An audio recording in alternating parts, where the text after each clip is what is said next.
Hi friends, ఈరోజు maths క్లాసుల్లో భాగంగా మనం టెట్కమ్ టీఆర్టీ నుంచి ఇంతకుముందు జరిగినటువంటి ఒక పేపర్ కోసం దాంట్లో ఉన్నటువంటి ప్రాబ్లమ్స్ ఏవైతే ఉన్నాయో మ్యాథ్స్ నుంచి వాటి కోసం మనం డిస్కస్ చేద్దాం. ప్రీవియస్ పేపర్స్ అనేవి సాల్వ్ చేయడం అనేది చాలా ఇంపార్టెంట్.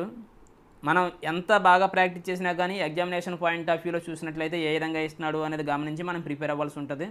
కాబట్టి ఈ పేపర్ అంతా కూడా జాగ్రత్తగా గమనించండి. ఎందుకంటే దీంట్లో అన్ని టాపిక్ నుంచి కూడా మన క్వశ్చన్స్ ఏ విధంగా వస్తున్నాయి అనేది మనకి ఒక రకమైనటువంటి అవగాహన ఉంటుంది. మొదటి టాపిక్లోకి వెళ్ళినట్లయితే మొదటి క్వశ్చన్ చూసినట్లయితే A/B = 3:4 అయినా 3A + 2B 2A + 5B విలువ కనుగొనము అని చెప్పేసి ఇచ్చాడు. కాబట్టి దీంట్లో ఇచ్చినటువంటిది A/B అని చెప్పేసి ఇచ్చాడు. అంటే A/B అనమాట. A/B అంటే ఎంత ఇచ్చాడంటే 3/4 అని చెప్పేసి ఇవ్వడం జరిగింది. ఇక్కడ A = 3 అని B = 4 అని తీసుకుని మనం దీన్ని సాల్వ్ చేయడం జరుగుతుంది. మనకి వాడు అడిగింది ఏంటంటే 3A + 2B = 2A + 5B value ఎంత అని చెప్పేసి అడగడం జరిగింది. కాబట్టి 3A అంటే ఇక్కడ A అంటే 3 కాబట్టి 3 3s are 9 plus 2B B అంటే 4 కాబట్టి 2 4s are 8 బై దీనికి కింద ఉన్నటువంటిది అంటే 2A అంటే 2 × 3 అంటే 6 ప్లస్ 5B అంటే 5 × 4 అంటే 20. సో ఇక్కడ మనం చూసినట్లయితే 17/26 అని చెప్పేసి రావడం జరిగింది. ఆ విధంగా ఉన్నటువంటి ఆన్సర్ ఏంటంటే మనకి రెండో ఆప్షన్ అవుతుంది అనమాట. మరి నెక్స్ట్ క్వశ్చన్ చూసినట్లయితే ఇది కాంపౌండ్ ఇంట్రెస్ట్కి సంబంధించింది. ఒకసారి క్వశ్చన్ చదవండి. 15,625 రూపాయల సొమ్ముపై 6 నెలలకు ఒకసారి వడ్డీ లెక్కించే పద్ధతిన 8% వడ్డీ రేటు చొప్పున 1.5 సంవత్సరంలో అయ్యే చక్రవడ్డీ ఎంత అని చెప్పేసి వీడు అడగడం జరిగింది. అయితే ఇక్కడ మనం గమనించవలసింది ఏంటంటే 6 నెలలకు ఒకసారి లెక్కించాలి కాబట్టి సంవత్సరంలో 12 నెలలు ఉంటాయి. ఈ 12 నెలల్లో 6 నెలలు అనేవి ఏమంటే సగం అవుతుంది కాబట్టి వడ్డీ రేట్ అనేది మనకి ఏమవుతుందంటే ఇచ్చినటువంటి వడ్డీ రేట్లో ఆఫ్ అవుతుంది అనమాట. అంటే 4% అవుతుంది. ఇది గమనించాలి ఫస్ట్. ఇక రెండవది 6 నెలలకు ఒకసారి లెక్కించాలి కాబట్టి ఇక్కడ 1.5 సంవత్సరాలు ఇచ్చాడు కాబట్టి ఇందులో 3 భాగాలు ఉంటాయన్నమాట. అంటే 3 సార్లు లెక్కించవలసి ఉంటుంది ఆ వడ్డీ రేటు చొప్పున. ఇది మనకు అర్థమైనట్లయితే ఈజీగా మన ప్రాబ్లమ్ని చేయొచ్చు అనమాట. అయితే మనం ఏం చేస్తామంటే మొదట ఇచ్చినటువంటి అసలు ఏదైతే ఉందో అది ఎంత అంటే 15,625 ఇంటూ దీనిపైన మొత్తాన్ని కడతామన్నమాట. ఈ 1.5 సంవత్సరాలకే ఫస్ట్ 4% వడ్డీ అంటే 100కి 4 రూపాయలు అనమాట. కాబట్టి 104/100 అని చెప్పేసి వేస్తాం కాంపౌండ్ ఇంట్రెస్ట్ కాబట్టి. దీనిపైన మళ్ళీ వడ్డీ కడతాం అనమాట. అది ఎన్నిసార్లు చేయాలంటే 3 సార్లు కాబట్టి మళ్ళీ 104/100 మరలా 104/100 అని చెప్పేసి చేయడం అనేది జరుగుతుంది. ఇటువంటి కాలిక్యులేషన్స్ వచ్చినప్పుడు సాధారణంగా మనం ఏంటంటే అంకమూలము అనేటువంటి కాన్సెప్ట్ ప్రకారంగా సాల్వ్ చేయడం జరుగుతుంది. ఇటువంటివి కావాలనుకుంటే మనం ఆల్రెడీ మన ఛానల్లో కాంపౌండ్ ఇంట్రెస్ట్ మీద వీడియో చేయడం జరిగింది. దాన్ని ఒకసారి గమనించండి. అంకమూలం సంబంధించి ఏ విధంగా చేయాలనేది అంటే ఆర్ట్స్ వాళ్ళు కూడా ఈజీగా చేయడానికి అవకాశం ఉంటుంది. ఇప్పుడు మనం మామూలుగా వీటిని కాలిక్యులేట్ చేయడానికి ఏం చేయాలి అనేది చూద్దాం. ఈ 100లో 25 అనేది 4 సార్లు పోతుంది. దీంట్లోనేమో 625 సార్లు పోతుంది. ఎందుకంటే 150లో 6 సార్లు పోద్ది. 625లో 25 అనేది 25 సార్లు పోద్ది. కాబట్టి 625 సార్లు పోయిందనమాట. మళ్ళీ ఇందులో 25 అనేది 4 సార్లు పోయింది. దీంట్లోనేమో 25 సార్లు పోద్ది. నెక్స్ట్ మళ్ళీ ఇక్కడ ఉన్నటువంటి 100లో 4 సార్లు పోయింది. దీంట్లో 25లో 1 సారి పోయింది. నెక్స్ట్ ఈ 4 అనేది 104లో ఎన్నిసార్లు పోద్ది అంటే 26 సార్లు పోద్ది. అదేవిధంగా మిగతా వాటిలో కూడా పోతుంది అనమాట. 26 సార్లు పోయింది. ఇవన్నీ కూడా ఏంటంటే మొత్తం మనం గుణిస్తే వచ్చింది ఏదైతే ఉందో ఇది మొత్తం అవుతుంది. ఈక్వల్స్ టు చేస్తే మొత్తం వస్తుంది. ఏంటంటే 26 × 26 × 26 అనమాట. ఈ మొత్తంలోంచి మనం ఏం చేయాలంటే మనకి ఇక్కడ ఇచ్చినటువంటి ఈ అసలుని తీసేయాలన్నమాట. తీసేస్తే మనకు వడ్డీ వస్తుంది అని చెప్పేసి గమనించాలి. అయితే ఇప్పుడు వీటిని 26 × 26 × 26 అనేది మనం గుణించాలి. కానీ గుణించడం మనకు టైం ఎక్కువ పడుతుంది. అలాంటప్పుడు మనం ఏం చేయాలంటే ఇక్కడ ఉన్నటువంటిది 1ల స్థానంలో ఉన్నటువంటి అంకెలు ఎలాగ వేరుగా ఉన్నాయి కాబట్టి ఇక్కడ ఒకసారి వాటిని ట్రైల్ వేస్తే సరిపోద్ది అనమాట. 6 6లు 36 మళ్ళీ 36లో చివరిన 6 వచ్చింది. మళ్ళీ దాన్ని 6తో గుణించినట్లయితే 6 6లు 36 అంటే తప్పనిసరిగా మొత్తంలో 1ల స్థానంలో ఉన్నటువంటి అంకె ఎంత అవుతుందంటే 6 అవుతుంది. ఇక దీంట్లోంచి ఈ మొత్తంలోంచి ఏం చేయాలంటే మనం అసలు తీసేయాలి కాబట్టి అసల్లో ఒకట్ల స్థానంలో ఉన్న అంకె ఎంత 5 కాబట్టి 5 తీసేస్తాం. తీసేస్తే మనకి ఎంత వస్తుందంటే 1 వస్తుంది కాబట్టి 1 వచ్చేది రెండో ఆన్సర్ ఉంది కాబట్టి అది మనకు ఆన్సర్ అవుతుంది. లేదు మనం చేసేద్దామండి అని చెప్పేసి అనుకున్నట్లయితే ఇక్కడ వీటిని గుణించినట్లయితే మనకి ఏమవుతుందంటే 26 మనకి 676 అవుతుంది. 676 ఇంటూ 26 చేసినట్లయితే మనకి ఎంత వస్తుందంటే 17,576 వస్తుంది. దీంట్లోంచి మనకి ఇచ్చినటువంటి అసలు ఏదైతే ఉందో దాన్ని తీసేయాలన్నమాట. ఎంత అవుతుందంటే 15,625 తీసేస్తే మనకి ఎంత వస్తుందంటే 1951 వస్తుంది అని చెప్పేసి మనం గమనించాలి. మరి నెక్స్ట్ ప్రాబ్లం చూసినట్లయితే ఇక్కడ ఇచ్చినటువంటి ఈ ప్రాబ్లంలో మనకి ఏం చేశాడంటే ఒక పండ్ల వ్యాపారి 20 నారింజ పండ్లను 125 రూపాయలకు కొన్నాడట. డజను 90 రూపాయల చొప్పున అమ్మిన అతనికి లాభమా నష్టమా ఎంత శాతమో అని చెప్పేసి అడగడం జరిగింది. అయితే 20 నారింజ పండ్లను 125 రూపాయలకి కొన్నాడు కాబట్టి ఒక నారింజ పండుని ఎంత కొన్నాడు అనేది మనం చూసినట్లయితే 125/20 అనమాట. 125/2 చేసామనుకోండి అప్పుడు ఎంత అవుతుందంటే 125లో సగం అంటే 62.5 అవుతుంది. ఎంత అవుతుందంటే 62.5 అవుతుంది. 62.5 కింద ఎంత ఉంటుందంటే ఇంక 10 ఉంటుంది, 2తో భాగించేసాం కాబట్టి. ఇప్పుడు ఏమవుతుందంటే ఇక్కడ ఉన్నటువంటి పాయింట్ 10తో భాగిస్తున్నాం కాబట్టి 6 ముందుకు వస్తుంది అనమాట. అంటే 6.25 అవుతుంది అనమాట. అంటే ఒక్కొక్క నారింజ పండుని ఎంత కొన్నాడంటే ₹6.25కి కొనడం జరిగింది. నెక్స్ట్ అమ్మిన వాటికి సంబంధించింది ఒక నారింజ పండుని ఎంతకు అమ్మాడు అనేది చూసినట్లయితే ఇక్కడ డజను 90 రూపాయలకు కొన్నాడు కాబట్టి ఒక్కొక్కటి ఎంతకు డజను 90 రూపాయలకు అమ్మాడు కాబట్టి ఒక్కొక్కటి ఎంతకు అమ్మాడు అంటే ఆ 90 రూపాయలు బై డజన్ అంటే 12 కాబట్టి 12తో భాగించాలన్నమాట. 12తో భాగించినప్పుడు 12 7 84 12 7 84 పాయింట్ ఇంకా ఎంత మిగులుతుందంటే మనకి 6 మిగులుతుంది. 6 పక్కన 0 పెట్టుకున్నట్లయితే 60, 60లో 12 ఎన్నిసార్లు పోద్ది అంటే 5 సార్లు పోద్ది. అంటే ₹7.50కి ఇతను అమ్మడం జరిగింది. సో తక్కువ కొని ఎక్కువగా అమ్మాడు కాబట్టి గ్యారంటీగా మనకి ఏం వస్తుందంటే లాభం వస్తుంది అనమాట. ఎంత లాభం వస్తుంది అనేది చూసినట్లయితే అది కొన్న వెలపై కడతారనమాట. మరి కొన్న వెల ఎంత? ₹6.25. మరి లాభం ఎంత వస్తుంది అంటే అమ్మిన వెలలోంచి ఈ కొన్న వెల తీసేయాలి. అంటే 7.5లోంచి ఇక్కడ ₹6.25 తీసేసినట్లయితే మనకి ఎంత వస్తుందంటే ₹1.25 వస్తుంది అనమాట లాభం. లాభాన్ని ఎప్పుడు కొన్న వెలపైనే కట్టాలి కాబట్టి కొన్న వెల ఎంత అంటే 6.25. ఇప్పుడు ఇంటూ శాతం కాబట్టి 100 అనమాట. ఇది ఇందులో 5 సార్లు పోయింది. ఈ 5 అనేది 100లో ఎన్నిసార్లు పోద్ది అంటే 20 సార్లు పోద్ది. కాబట్టి 20% అనేది మనకి ఏమవుతుందంటే లాభం అవుతుంది. 20% లాభము మూడో ఆన్సర్ అవుతుంది. నెక్స్ట్ క్వశ్చన్ చూసినట్లయితే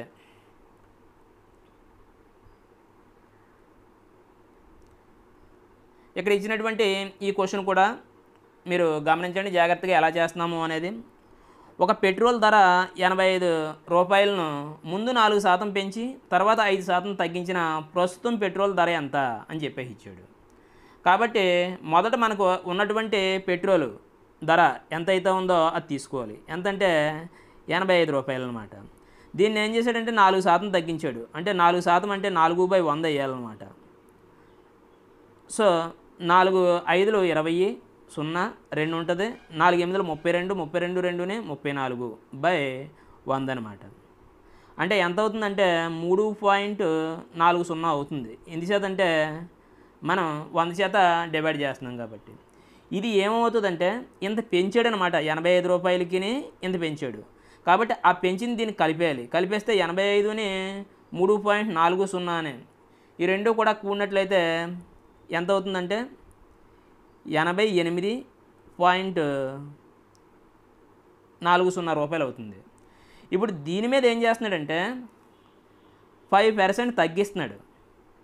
దీని మీద మనం 5% తగ్గించాలి. ఇప్పుడు ₹88.40లో 10% అంటే ఏమవుతుందంటే 8.84 అవుతుంది అనమాట. ఎందుకంటే ఒక పాయింట్ పక్క జరుగుతుంది 10%. 5% అంటే ఇందులో సగం అంటే ఎంత 4.84 4.42 అనమాట. దీన్ని ఇందులోంచి తగ్గించేయాలి. అంటే 4.42ని దీంట్లోంచి తగ్గించాలన్నమాట.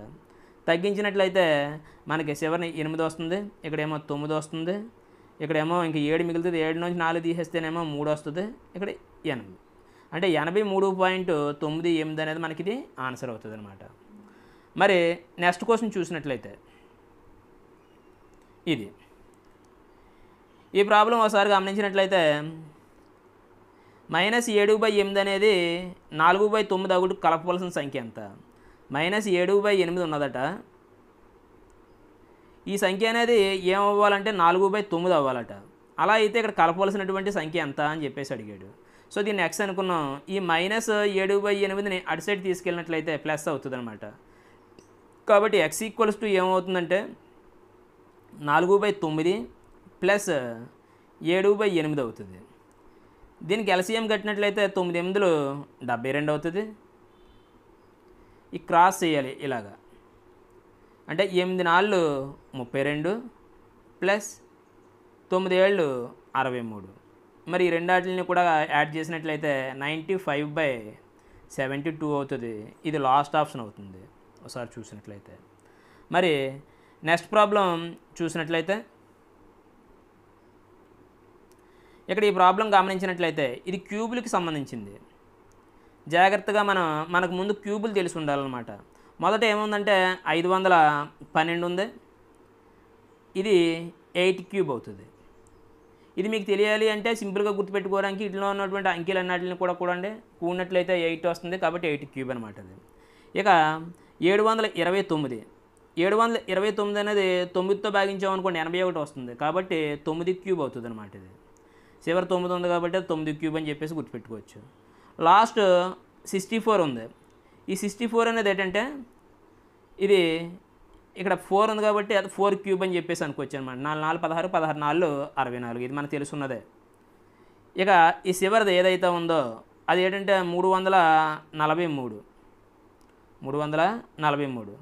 ఇది ఈ రెండాటిని కూడా మనం చూసినట్లయితే 7 అవుతుంది, ఇదేమో క్యూబ్ కాబట్టి 7 క్యూబ్ అని చెప్పేసి గుర్తుపెట్టుకోవచ్చు అనమాట.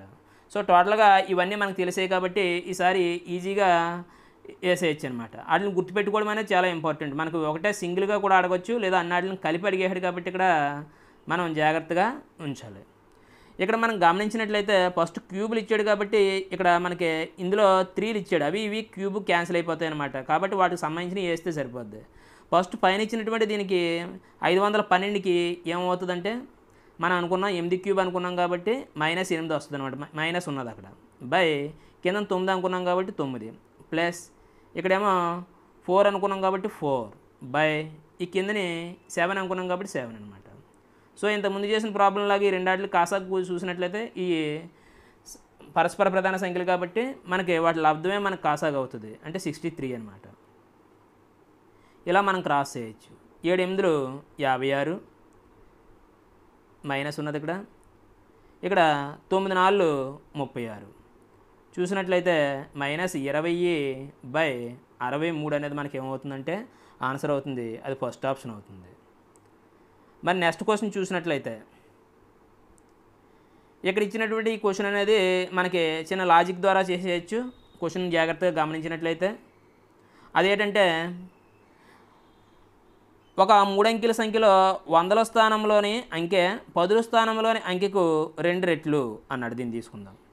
ఫస్ట్ ఉన్నటువంటి దీన్ని తీసుకున్నట్లయితే 100ల స్థానంలో ఉన్నటువంటి అంకె ఏటి 3, 10ల స్థానంలో ఉన్నటువంటి అంకె ఏటి 6. అంటే 100ల స్థానంలో అంకె 10ల స్థానంలో అంకెకి 2 రెట్లు ఉండాలట. అంటే 6కి రెట్టింపు చేస్తే ఇది రావాలన్నమాట, కానీ అలా రావడం లేదు కాబట్టి ఇది తప్పు అనమాట. మరి నెక్స్ట్ ఇంకొకటి చూద్దాం.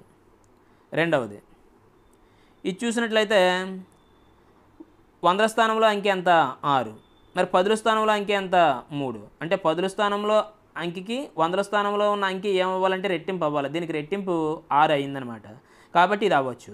ఇంకొకటి ఏమి ఇచ్చాడు అది చూస్తే 1ల స్థానంలో అంకె 10ల స్థానంలో అంకెకు 3 రెట్లు అన్నాడు. ఇది కూడా మనం గమనించాలన్నమాట ఇచ్చినటువంటి దాన్ని బట్టి. సో 1ల స్థానంలో అంకె ఎంత ఉన్నది 9 ఉంది, 9. మరి 10ల స్థానంలో అంకె ఎంత ఉన్నది అంటే 10ల స్థానంలోని అంకె ఎంతంటే 3 ఉంది.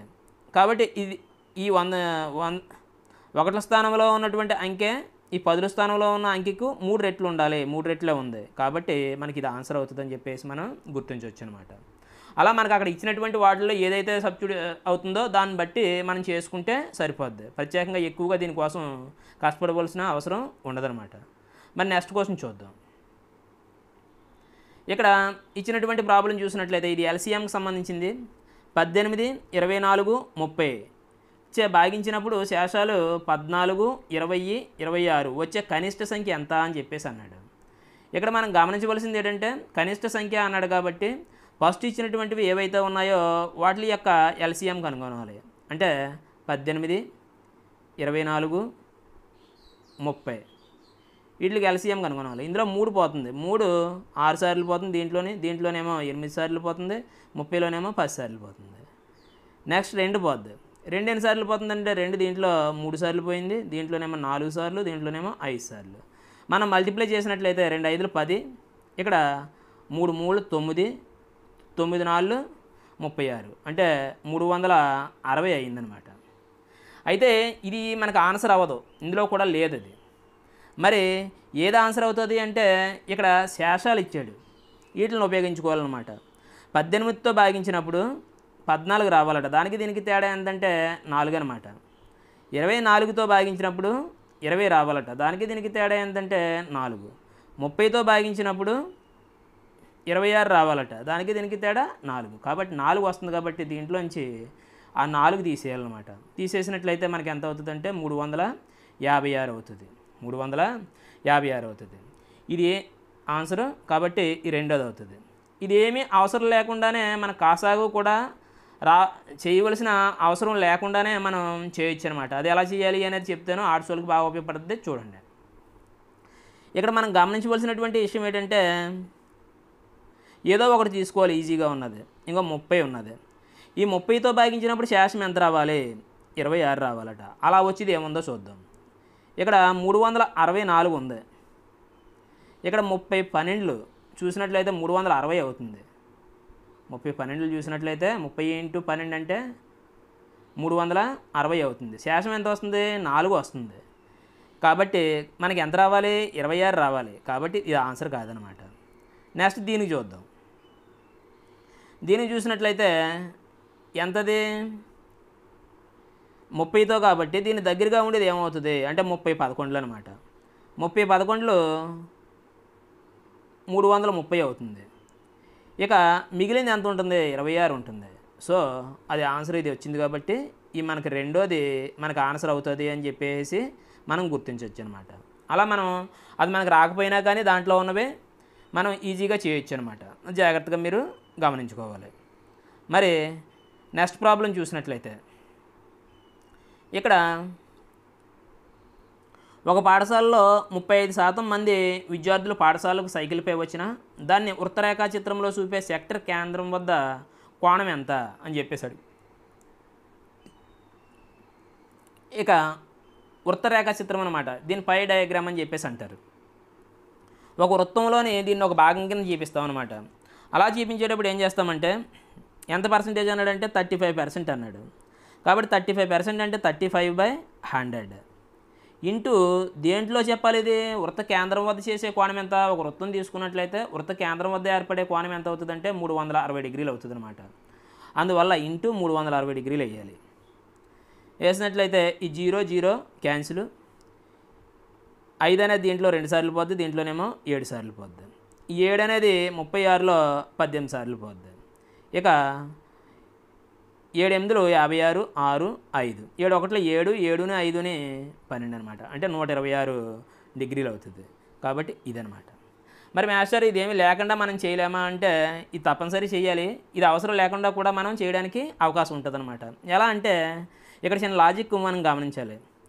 ఇందులో 35లో 7 పోతుంది. కాబట్టి ఇందులో దేంట్లో అయితే 7 పోతుందో అది ఆన్సర్ అవ్వడానికి అవకాశం ఉంది, ఒకవేళ మీరు ఎప్పుడైనా సరే మర్చిపోయినట్లయితే. మరి 7 పోతుందో లేదో మనకి ఎలా తెలుస్తుందండి? ఇప్పుడు 108 తీసుకున్నాం. 1ల స్థానంలో ఉన్నటువంటి అంకిని 5చే గుణించి పక్కన దానికి కలపాలన్నమాట. 5 8 40, 5 8 40, 10 50, 50లో పోదు కాబట్టి దీంట్లో పోదు. ఇక్కడ ఉన్నటువంటిది ఏదైతే ఉందో చివరి ఒకట్ల స్థానంలో 5 ఉంది. 5 5లు 25, 25ని 11ని 25ని 11ని ఎంత అవుతుందంటే 36 అవుతుంది. కాబట్టి ఇందులోనే కూడా పోదు.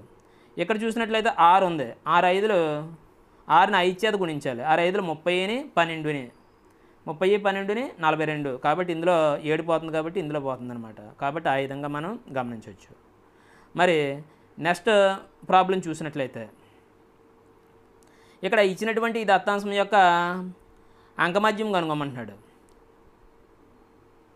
అంకమధ్యము లేదా సగటు అనమాట కనుగొమంటున్నాడు. దీనికి సూత్రం ఏంటంటే sigma f x by sigma f or sigma f or n అనమాట.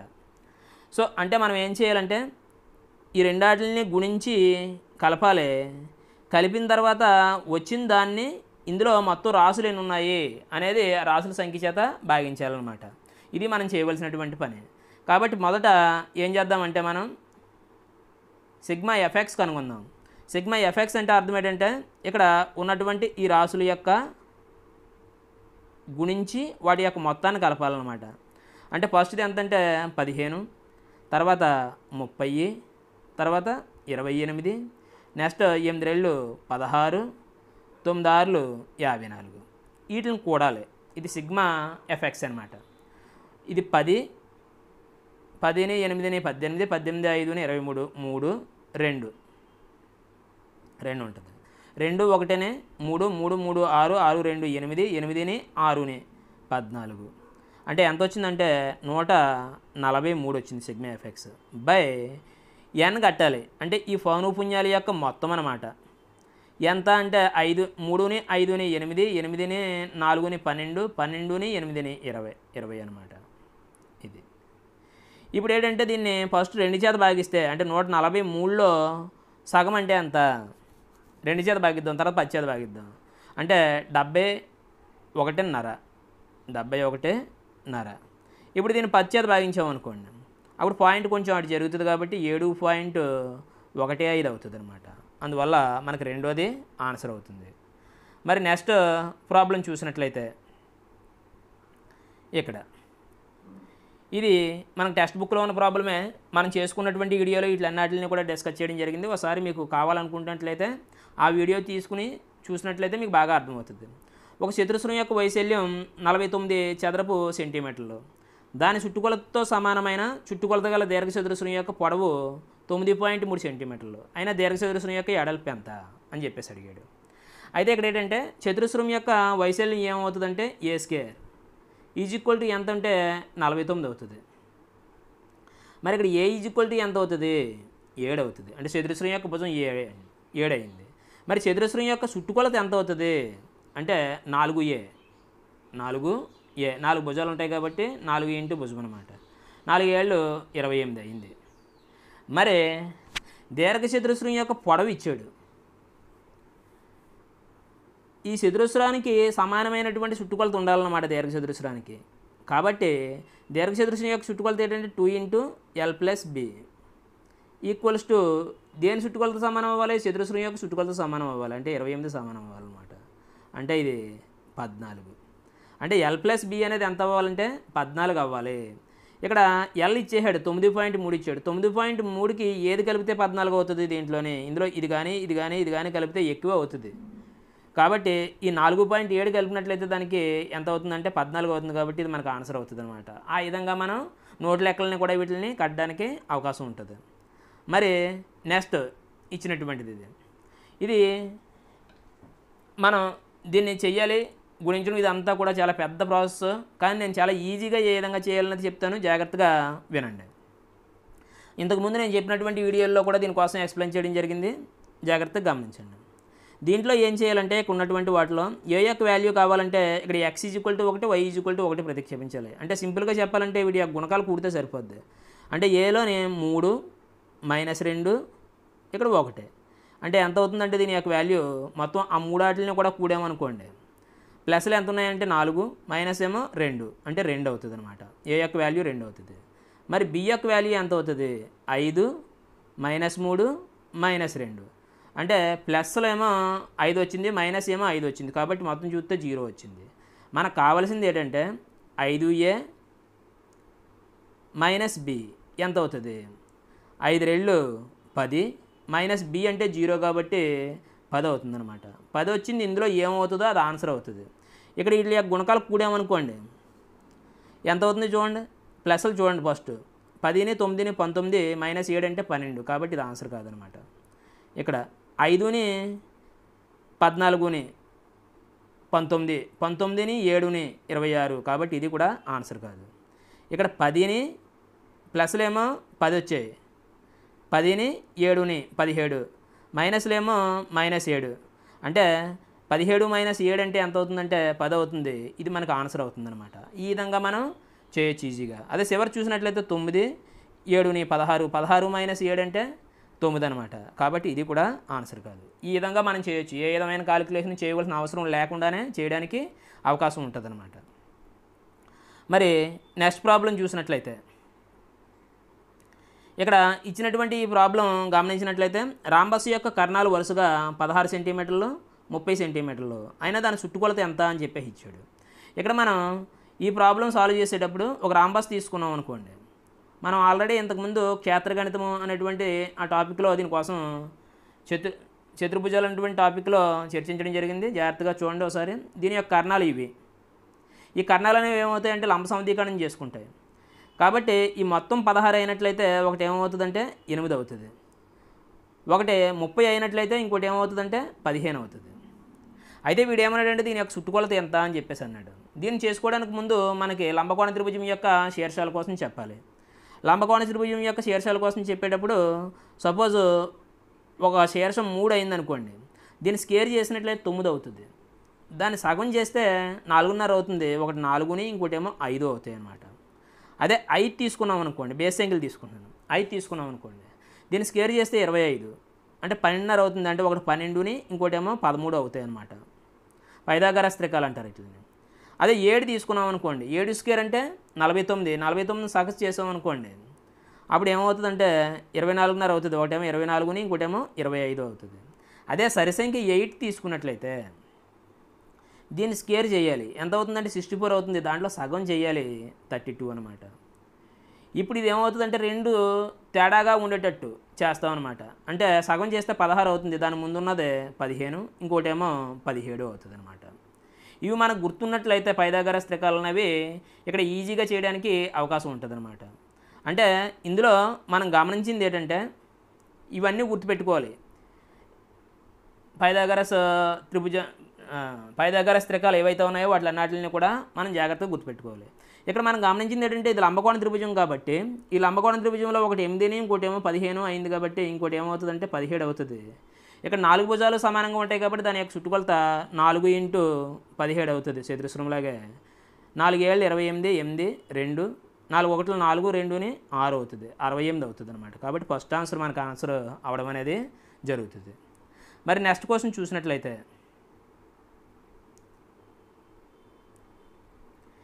ఇక్కడ ఇది క్షేత్రగణితానికి సంబంధించింది. 8th క్లాస్ లోపల ఉండదు, ఇది 9th క్లాస్లో ఉన్నటువంటి టాపిక్.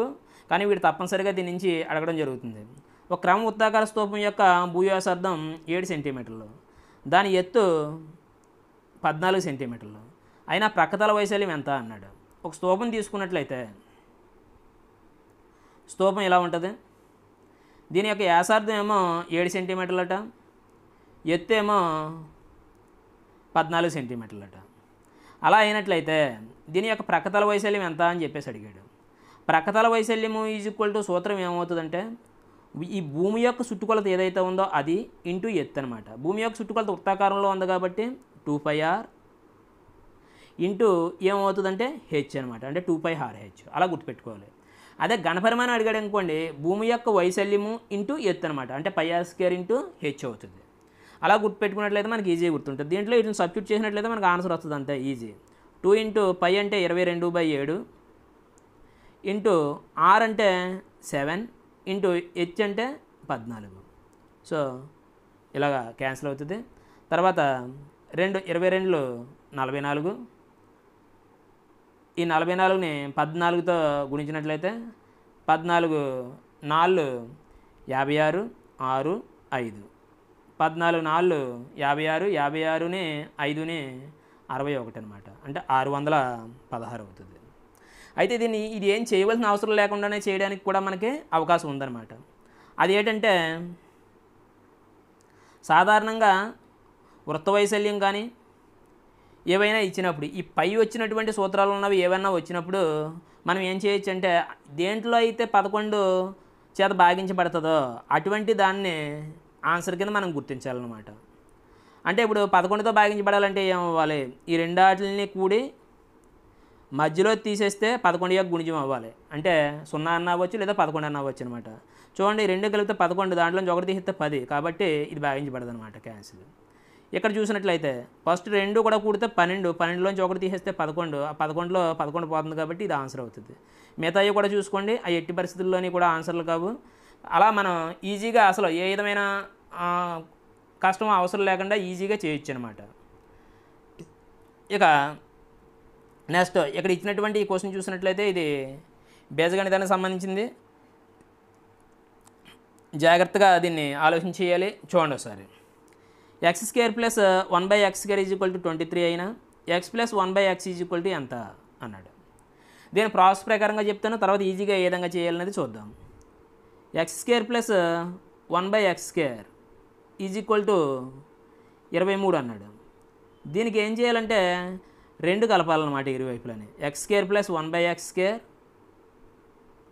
+ 2 అనమాట ఈక్వల్స్ టు దీనికి కూడా 2 కలిపితే 25 అవుతుంది.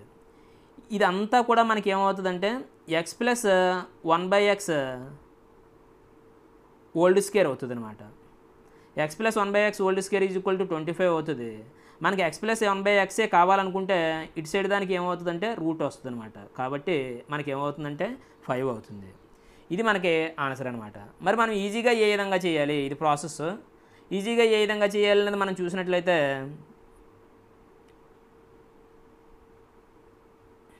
ఇక్కడ ప్లస్ ఇచ్చాడు కాబట్టి ఇక్కడ x + 1/x అని చెప్పేసి ఇచ్చాడు కాబట్టి మనకి ఇచ్చినటువంటి ఆన్సర్ ఏదైతే ఉందో దానికి 2 కలపాలన్నమాట. అంటే 23 + 2 అనమాట రూట్, అంటే 5 వస్తుంది. ఇంకేసి ఇక్కడ మైనస్ కానీ ఇచ్చినట్లయితే అక్కడ ఇచ్చినటువంటి దాంట్లోంచి 2 తీసేసి రూట్ చేస్తే మనకి ఈజీగా ఆన్సర్ వస్తుంది అనమాట. అది తెలిసిపోద్ది ఈజీగా. మరి నెక్స్ట్ ప్రాబ్లం చూసినట్లయితే ప్రతి ప్రాబ్లంకి కూడా చిన్న లాజిక్ ఉండేటట్టు వాడు ఇవ్వడం అనేది జరుగుతుంది. జాగ్రత్తగా మనం అది గమనించుకోవాలి. ఇక్కడ గమనించినట్టంటే ఇది అంతా ఈక్వల్స్ టు ఎంత ఇచ్చాడంటే 5 ఇచ్చాడు. ఇక్కడ రైట్ హ్యాండ్ సైడ్ ఏమి ఇచ్చాడంటే 5 మాత్రమే ఉంది, కానీ ఇందులో 2 ఉంది. అంటే 2 ఉండకూడదు అనమాట. 2 ఉండకూడదు అంటే ఏమవ్వాలంటే 2/0 అవ్వాలన్నమాట పైన ఉన్నది. ఎందుకంటే 2/0 అంటే 1 అయిపోద్ది. 1 × 5 అంటే మళ్ళీ 5 వస్తుంది అనమాట. అందువల్ల ఈ 2 పవర్ ఉన్నది కానీ 0 చేసినట్లయితే ఆటోమేటిక్గా మనకు ఆన్సర్ అనేది రావడానికి అవకాశం ఉంటుంది అని చెప్పేసి మనం గమనించాలి. ఎందుకంటే ఈ రైట్ హ్యాండ్ సైడ్ మనకి 2 లేదు, ఉంటే మనం 2ని పవర్ని 0 చెయ్యం, లేదు కాబట్టి దాన్ని నిర్మూలించాలంటే మనకి ఏమవ్వాలంటే దాని పవర్ అనేది మనకి ఏమవ్వాలంటే 0 అవ్వాలన్నమాట. అంటే 2 పవర్ ఏమున్నది n-5 ఉంది, ఈక్వల్స్ టు 0 అయినట్లయితే n = ఏమవుతుందంటే 5 అవుతుంది. మరి వీడు ఏమడిగాడు, n అడిగాడా ఏమడిగాడనే చూసుకోవాలి. n³ అడిగాడు. n³ అంటే n అంటే 5 కాబట్టి 5³ అనమాట. 5 5 25, 25 5 125 అనమాట. సో మనకి మూడోది ఆన్సర్ అవడం అనేది జరిగింది. నెక్స్ట్ క్వశ్చన్ చూసినట్లయితే ఇక్కడ ఇది కూడా చాలా ఇంపార్టెంట్ మోడల్. ఇది ఇక్కడ మనకి ఒక చతుర్భుజంలోని కోణాల యొక్క నిష్పత్తి 3:5:9:13 అన్నాడు. అలా అయినట్లయితే ఆ కోణాలు వరుసగా ఏమవుతాయి అని చెప్పేసి అడిగాడు. మనకి ఇక్కడ గమనించినట్లయితే దీంట్లో బాగా చతుర్భుజంలో ఉన్నటువంటి కోణాలు మొత్తం ఏమవుతుంది 360 డిగ్రీలు అవుతుంది. మరి ఇక్కడ ఎన్ని భాగాలు చేశారు దీన్ని అంటే వీటిలన్నిటిని కూడా కూడాలన్నమాట. కూడినట్లయితే 3ని 5ని 8, 8ని 9ని 17, 17ని 13ని 30 అనమాట. అంటే 30 భాగాలు చేశారు. మరి ఇప్పుడు ఒక్కొక్క భాగం ఎంత అవుతుంది అంటే 12 డిగ్రీలు అవుతుంది అనమాట. కాబట్టి 3 భాగాలంటే 3 12 36. మరి 5 భాగాలంటే 5 12 60. ఇక 9 భాగాలంటే 9 12 108. తర్వాత 13 భాగాలంటే 13 12 150 6 ఇలా వచ్చినది మనకి ఏమున్నదంటే ఫస్ట్ ఆప్షన్ ఉన్నదనమాట. కాబట్టి ఫస్ట్ ఆప్షన్ని ఆన్సర్ కింద మనం గుర్తించవచ్చు. అయితే ఇన్కేస్ మనకి అసలు చతుర్భుజంలో కోణాలు మొత్తం ఎంతో మనకు తెలియదు. అలాంటప్పుడు కూడా మనం ఆన్సర్ గుర్తించవచ్చు అనమాట ఈజీగానే. ఎలా అంటే ఫస్ట్ ఇక్కడ నిష్పత్తి ఇచ్చాడు కదా, 3 ఇచ్చాడు ఫస్ట్ది. 3 ఇందులో పోయేది ఏమున్నది అంటే ఈ 4వ దాంట్లో పోదు కాబట్టి దాన్ని డిలీట్ చేసాం. రెండోది 5 ఉంది. 5 రెండో దాంట్లో పోయేది ఏమున్నది అంటే ఇగో ఈ 64లో పోదు కాబట్టి దీన్ని కూడా డిలీట్ చేసాం. ఇక మనకి 1 కానీ 3 కానీ అవ్వచ్చు. మరి 9 ఉన్నది. 9 ఇందులో పోయేది ఏమున్నది 9 120లో పోదు కాబట్టి దీన్ని డిలీట్ చేసాం. ఫస్ట్ మనకు ఆన్సర్ అయిందనమాట. కాబట్టి ఏ విధమైన సూత్రాలు ఏ విధమైన నాలెడ్జ్ అవసరం లేకుండానే మన ఆప్షన్ నుంచి దీన్ని డిలీట్ చేయడానికి అవకాశం ఉందని చెప్పేసి గమనించాలి. మరి నెక్స్ట్ ప్రాబ్లం ఇక్కడ ఇవ్వడం జరిగింది, ఒకసారి చూడండి. ఒక లంబకోణ త్రిభుజం యొక్క భుజాలు 5, 12 మరియు 13 అయినా దాని వైశాల్యం ఎంత అని చెప్పేసి అడిగాడు. ఇక్కడ ఒక లంబకోణ త్రిభుజం తీసుకున్నట్లయితే ఈ లంబకోణ త్రిభుజంలోని పెద్దది ఏదైతే ఉందో పెద్ద భుజము అది 13 అనమాట, అది కర్ణం అవుతుంది. మిగతా రెండు కూడా ఆటోమేటిక్గా మనకి ఒకటేమో ఒక భుజం అయితే ఇంకోటేమో ఎత్తు అవుతుంది అనమాట. మనకి ఈ త్రిభుజం యొక్క వైశాల్యం సూత్రం ఏంటంటే ½ ఇంటూ బి ఇంటూ హెచ్. కాబట్టి ½ ఇంటూ బి ఇంటూ హెచ్ కాబట్టి భూమి ఇంటూ ఎత్తు కాబట్టి అరా ఇంటూ భూమి ఎంత అంటే 12 ఇంటూ ఎత్తు ఎంత అంటే 5. ఇది ఇందులో మనకి 6 సార్లు పోయింది. 6 5లు ఎంత అవుతుందంటే 30 అవుతుంది అనమాట. కాబట్టి మనకి మూడో ఆన్సర్ అనేది మనకి ఆన్సర్ అవ్వడం జరుగుతుంది.